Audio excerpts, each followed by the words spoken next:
Hi everyone. In this video we're going to go over how to never top a golf ball again. I'm going to discuss some common misconceptions that players have when it comes to topping the golf ball. I'm going to give you a few drills that'll help you never top it again. But before we get to that, I've really enjoyed bringing this free content to you, and I want to continue to do so. And you can help that, you can make that happen by liking this video when it's over, subscribing to my YouTube channel, which will just alert you when I have new videos available, and comment.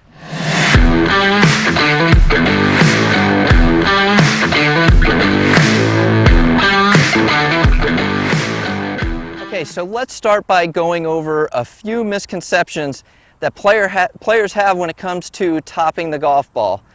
And if I had a dime for every time I heard I picked my head up, well, I'd be a very rich man. And I'm joking, but on a serious note, whenever somebody tops the ball, what's the first thing that a playing partner or somebody will say is, you picked your head up.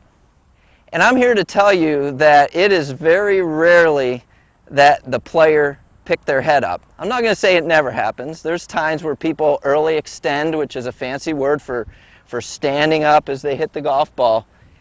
But a more common reason, a way more common reason, that we see people top the ball versus picking their head up or standing up is shortening their arms.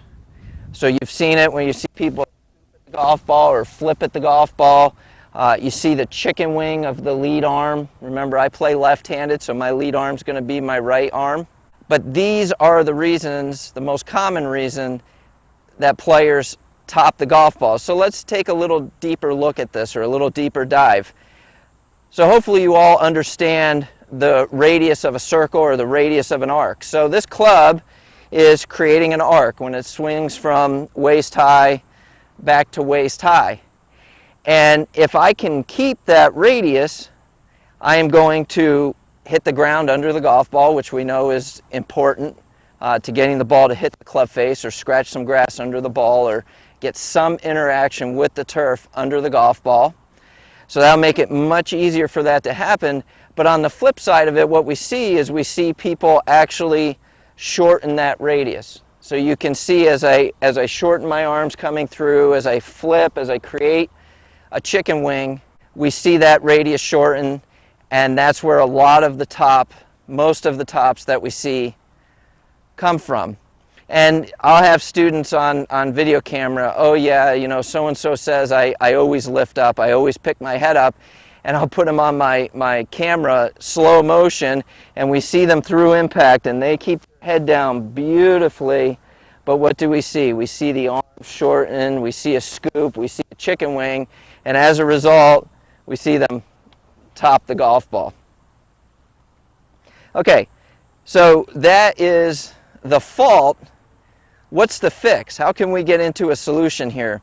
The first thing I want to talk to you about, it is very simple, and you know I like simple drills, I like simple training aids, which we'll get into some of those in just a bit. But the simplest thing that you can do is just take the club and choke down on it a little bit to make it lighter, and put it in your lead hand only. So for me, it's my right hand. If you're right-handed, it would be your left hand. And I want you to just swing the club to the top of your backswing and bring it back to impact. Now I've done this with probably hundreds of thousands of students, and I have yet to see somebody bring the club back to the golf ball like this. So to get a really good feel for that lead arm, my right arm, extending, which we know will help us to keep the radius of that circle, which will help me hit the ground in the right spot and hit very powerful, solid golf shots, we can just swing that lead arm only. And it just teaches me that extension. So, you know, I could do that a few times, get a good feel for that right arm being long. Just putting my glove on here, another hot Florida day. Don't want to lose this club. And again, I'm just going to do a couple more now that I'm facing down the range. And I'm just taking the club to the top of my backswing, back to the ball, just feeling that right arm extend. And then I'm going to take it into this golf shot and see if I can get that same extension. So that was a very good extension, felt very solid. So that's one drill we can do. Just more of a right arm only swing, lead arm only, would be left arm for a right-handed player. But that lead arm and feeling that good extension into impact. And again, I've never seen somebody do this when they swing it with their lead arm only. So the next thing I want to talk about as far as a great drill is what we call, I say we, what Homer Kelly in the golfing machine called an aiming point. And what that is, and so here's another one of my complicated training aids, it's a tee, so everybody has one. But I'm going to take this tee and I'm going to put it about a foot, maybe a foot and a half, right in front of the golf ball on the target line. And what this is going to do, I'm actually going to do this from face on first and then we'll do it. And you could put a golf ball out here. You could put a head cover, I mean really anything. I like to use tees because I always have them in my pocket and they're just very simple to use. Get my little basket out of the way here. So the whole idea of an aiming point is after I hit this golf ball, if the club in my arms were long enough or stayed straight enough, I would hit that aiming point as well.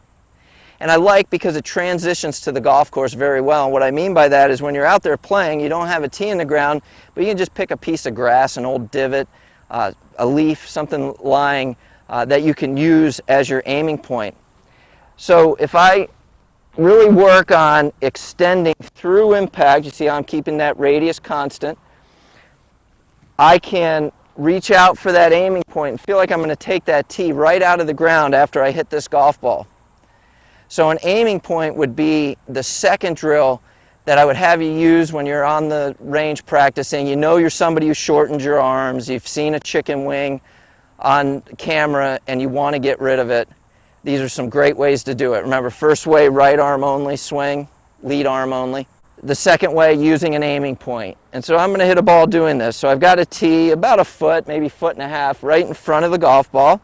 I'm going to make some practice swings where I really feel like I'm stretching out to hit that golf ball, that aiming point or that tee in front of the golf ball.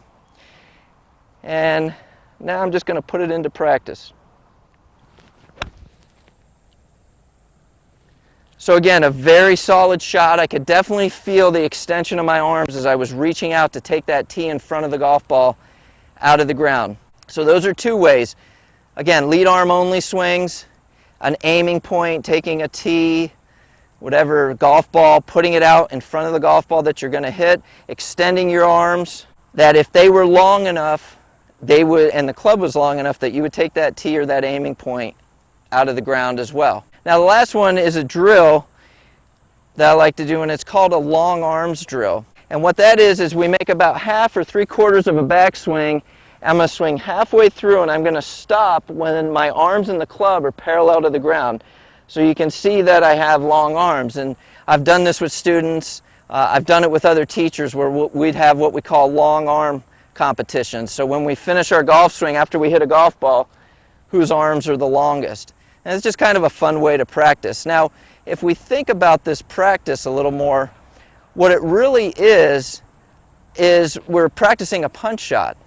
You know, if I was to punch a golf ball, I'd put it back in my stance and I would hit and I would kind of hold my finish off. So we're not moving the ball back in our stance, we're going to keep it in the same position, but what we're feeling or what we're attaining here is long arms. And after I go through this and do this drill with you, then I'm going to show you how you're going to put it into a full swing, because you'll look at me and say, well, Mark, you know, you're making a half or 3/4 backswing and you're finishing halfway through. I mean, is that how you want me to play golf? Should I go around the golf course doing that? And the answer to that is no, but what it's doing is it's ingraining a great feel for us to get rid of that scoop and that chicken wing, that shortening of the radius of the arc. So, I'm going to do one here real quick from face on so you can see it, and then I'll do one down the line or down the range. So again, I'm going to make about a 3/4 backswing.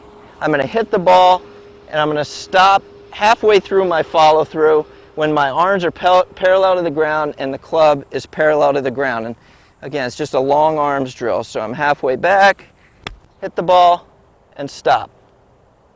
And that was really, really solid. And you could see my arms and the club were definitely extended there. So now I'm going to do one down range, or down the line. And after I do this, I'm going to teach you how you're going to put it into a full swing. So 3/4, halfway back, hitting the golf ball, extending, long arms. Again, very solid. And you're not going to go full distance here. I mean, you could go 40, 50 yards. You'll probably definitely see the trajectory come down because a lot of good things are happening at impact that will help that trajectory come down. But they're going to be solid and should be very straight and feel better than probably what you've been feeling if you've been shortening that radius, if you've been flipping and scooping and chicken winging. Okay, so I've done the drill. I've done it a bunch. I've done it for weeks. I know my arms are extending now. How do I put this into a full swing? And it's really quite simple. You're going to make a full backswing. You're going to feel that extension through impact. And the rest of your swing is just going to be relaxing and exhaling and letting that club just come right up over your shoulder. And I walk my students through this after we've done the long arms drill for a while. And it's just to the top of the backswing. The important thing is I get that extension post impact. From here, remember the ball's 40, 50, 60 yards down range. So the rest of it is just kind of relax and let that club slow down and finish over your shoulder. All right, so let me hit one more. We'll go down the line here. And I'm just going to make a rehearsal swing where I'm going to go full. I'm going to feel that extension and then go all the way to that finish.